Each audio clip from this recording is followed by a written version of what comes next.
बच्चों, आज हम करने जा रहे हैं प्रश्नावली 3.2 का प्रश्न नंबर 3, जिसमें कह रहा हूँ अनुपातों A1/A2, B1/B2 और C1/C2 की तुलना कर ज्ञात कीजिए कि निम्नलिखित समीकरण के युग्म संगत हैं या असंगत। ये प्रश्नावली जो है बहुत ही इम्पोर्टेंट है, क्योंकि इसमें से ग्राफी विधि वाला अधिकतर आता ही आता है।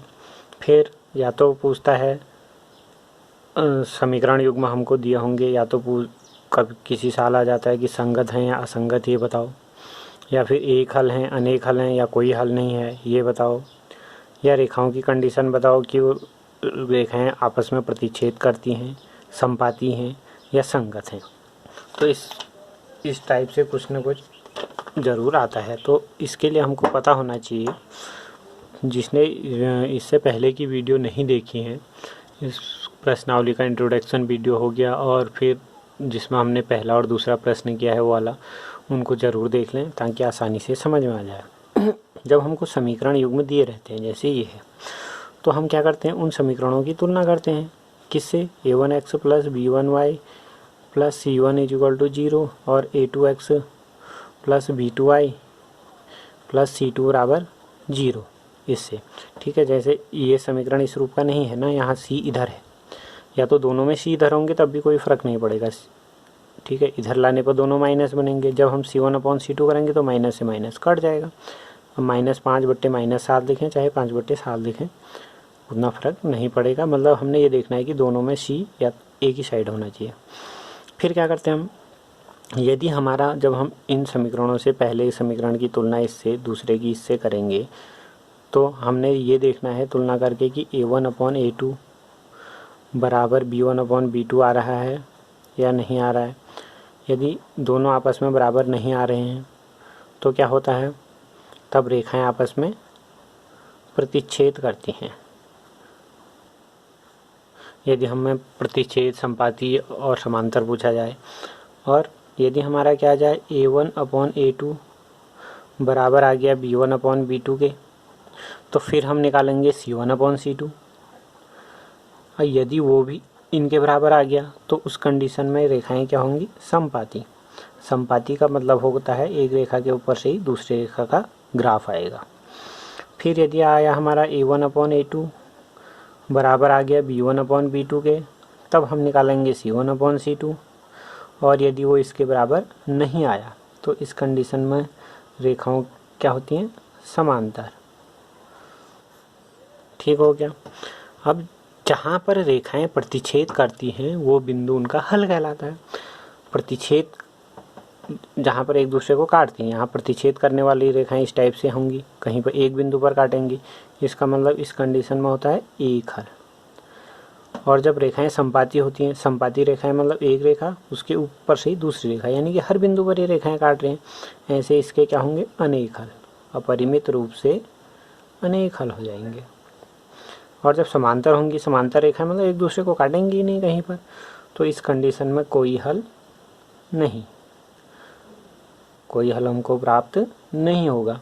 फिर संगत असंगत क्या होता है, जब हमें हल प्राप्त होता है तो उस स्थिति को हम कहते हैं संगत। यानी कि इन दो स्थितियाँ, ये स्थिति प्राप्त हो तो हम कहेंगे ये रेखाओं का युग्म आपस में क्या है, संगत। और यदि हल प्राप्त न हो तो उसको कहेंगे असंगत। यानी कि समांतर वाली का कंडीशन असंगत और बाकी दो कंडीशन संगत। अब हम देखते हैं क्वेश्चन को। अब पहले वाले सवाल में हम देखें, यहाँ पर सीधे कर रहा हूँ मैं, तो A1 है 3, A2 है 2, B1 है 2 और C1 बराबर 5, A2 यानी कि B2 -3, C2 7। ठीक है, यदि हम उस कंडीशन में लाएँ तो दोनों माइनस में आ जाएंगे, यदि हम उस रूप में लिखें पूरे। अब हमने ये देखना है सीधे सीधे A1/A2 कितना आया, 3/2। B1/B2 कितना आया, -2/3। यानी कि हमको प्राप्त हुआ A1/A2 not is equal to B1/B2। तो ये कंडीशन क्या होगी, प्रतिच्छेद वाली है। प्रतिच्छेद वाली मतलब संगत। ऐसे दूसरे में देखें अब हम A1/A2 कितना होगा, शॉर्ट में कर रहा हूँ, जिसको अब इससे पहले की वीडियो आपने देख ही ली होंगी, इसलिए आसानी से समझ में आ जाना चाहिए। A1/A2 करेंगे तो कितना आएगा, 2/4। 2/4 को हम क्या लिख सकते हैं, 1/2। ऐसे B1/B2 करेंगे B1 मतलब ये हुआ y का गुणांक, यहाँ B2 ये हुआ -3/-6 करेंगे तो ऋण से ऋण कटेगा, तो यह जाएगा और 3 कम 3, 3 दूना 6। जब दोनों बराबर आ रहे हैं तो तब हमको C1/C2 भी निकालना पड़ेगा। C1/C2 कितना आ रहा है, 8/9। 8/9 यानी कि हमें क्या स्थिति मिली, A1/A2 बराबर B1/B2 not is equal to C1/C2। कौन सी वाली कंडीशन हुई, तीसरी वाली, समांतर वाली। यानी कि समांतर वाली कंडीशन क्या होती है, असंगत। जी अब यहाँ पर A1/A2 हम करते हैं। A1 कितना है, 3/2/9।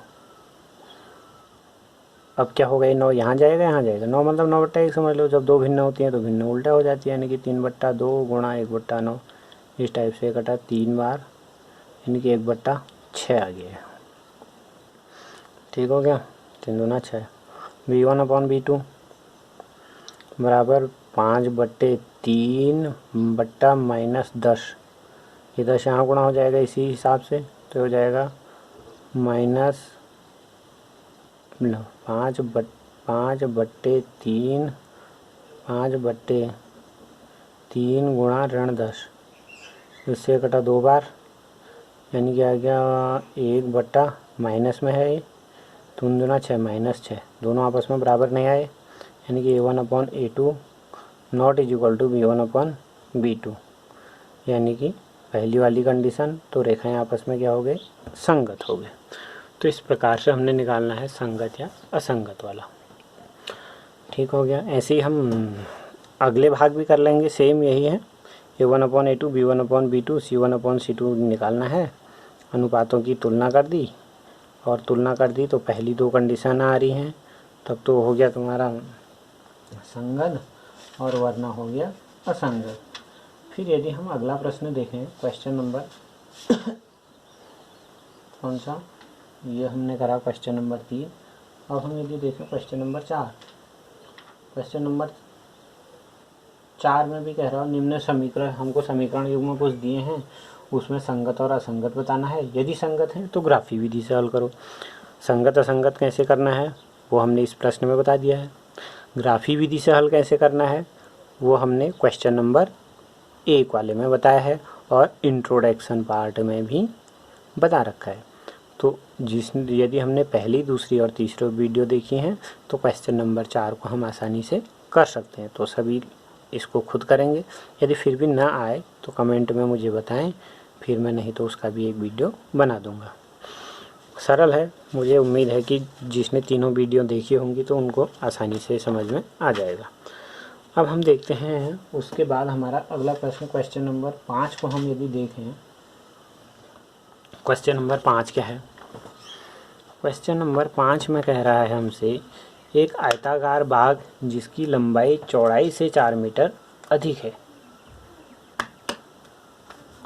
एक आयताकार बगीचा है जिसकी लंबाई जो है चौड़ाई से 4 मीटर अधिक है, और क्या कह रहा है, उसका अर्ध परिमाप 36 मीटर है। तो बीमाएँ ज्ञात कीजिए।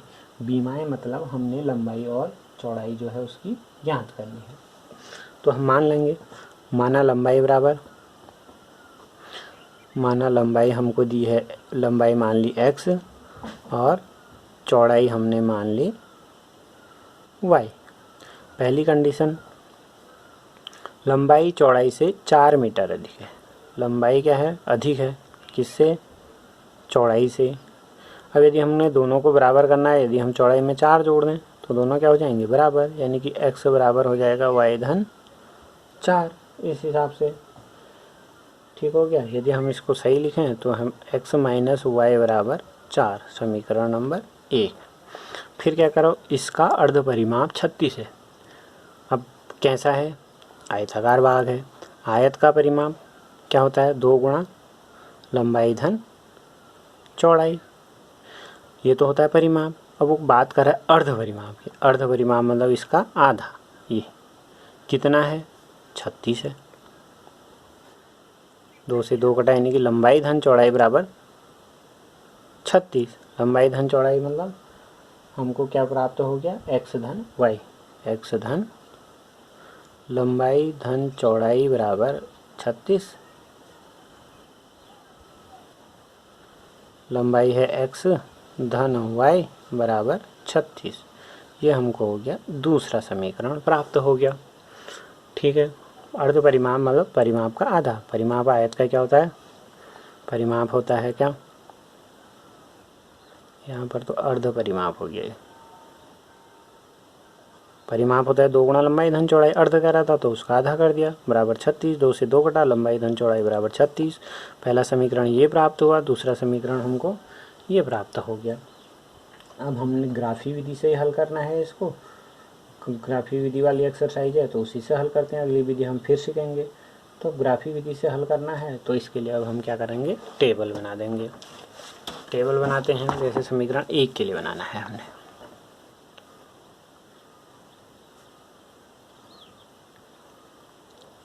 ग्राफ बना के हल करना है तो उसके लिए हमको सारणी बनानी पड़ेगी। एक के लिए माना हम x बराबर 0 रख दूँ तो ऋण y बराबर 4, y बराबर ऋण 4। ऐसे यदि 4 रख दूँ x की जगह तो ये 4 उधर जाएगा, 4 से 4 कट जाएगा, यानी कि y बराबर 0 प्राप्त हो जाएगा। ऐसे दूसरे वाले के लिए देखें, हम बड़े बड़े अंक रखते हैं ताकि दूसरा अंक भी उतना ज़्यादा बड़ा ना आए। जैसे माना मैं रख देता हूँ, कितना रखूँ, 10 रखूँ, एक्स वाई 10 रखता हूँ तो कितना आ जाएगा, ये इधर गया 26 आ गया। ऐसे अगला रख देता हूँ, 20 रख देते हैं, एक्स की जगह 20 रख दिया। 20 रख दिया तो ये उधर 20 घटाया तो 16 आ गया। ठीक हो गया। अब हमने इसका ग्राफ बनाना है। ग्राफ बनाने के लिए यानी कि हमको चाहिए कितना, यहाँ x में हाइस्ट, x में पॉजिटिव हाइस्ट 20 तक चाहिए हो रहा, y का 26 तक चाहिए हो रहा। 5-5 करके ले लेते हैं, 5, 10, 15, 20, 5, 10, 15, 20 ऐसे भी हो जाएगा। 5-5 करके हम ऐसे भी ले लो,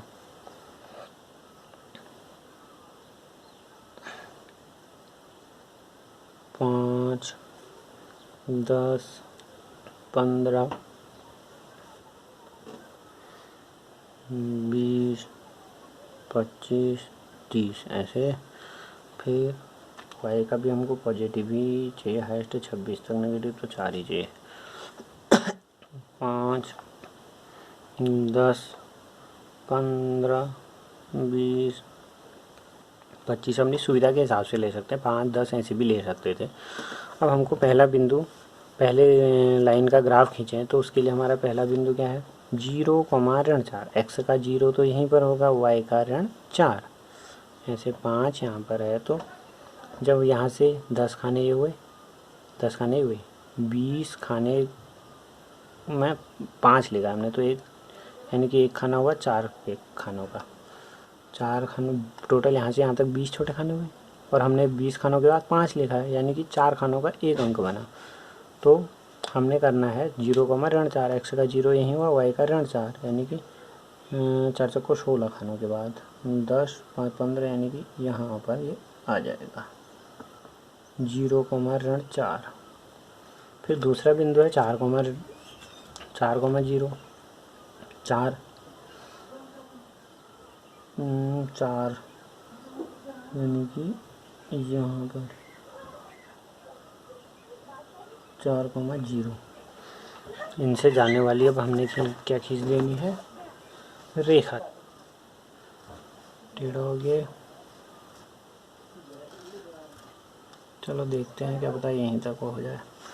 अगले के लिए हमने, हमारे पास बिंदु हैं 10 26 और 20 16, 10,26 x का 10 26 26 26 यानी कि 25 तो ये है इसके 4 खानों के बाद यहाँ पर 10 26 ये हो गया।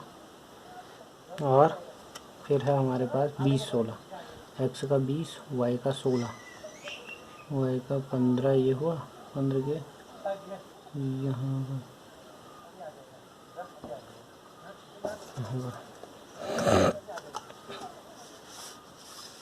वो नीचे रेखा लगभग यहीं पर काट रही है,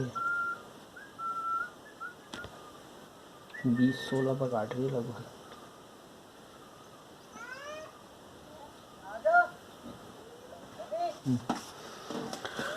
ऐसे ये था हमारा 10 26, यहाँ था बिंदु 20,16। ये रेखा थी हमारी पहली वाली, यानी कि x धन y बराबर 4, x माइनस वाई बराबर 4। और दूसरी रेखा है हमारे पास x धन y बराबर 36। और दोनों एक दूसरे को काट रहे हैं 20,16 पर, यानी कि x निर्देशांक है 20, y निर्देशांक है 16 जहाँ पर ये काट रहे हैं। तो इसका मतलब x क्या माना था हमने, लंबाई, तो लंबाई हो जाएगी हमारी 20 और चौड़ाई हो जाएगी हमारी 16। इस प्रकार से हमने ये वाला प्रश्न करना है। धन्यवाद।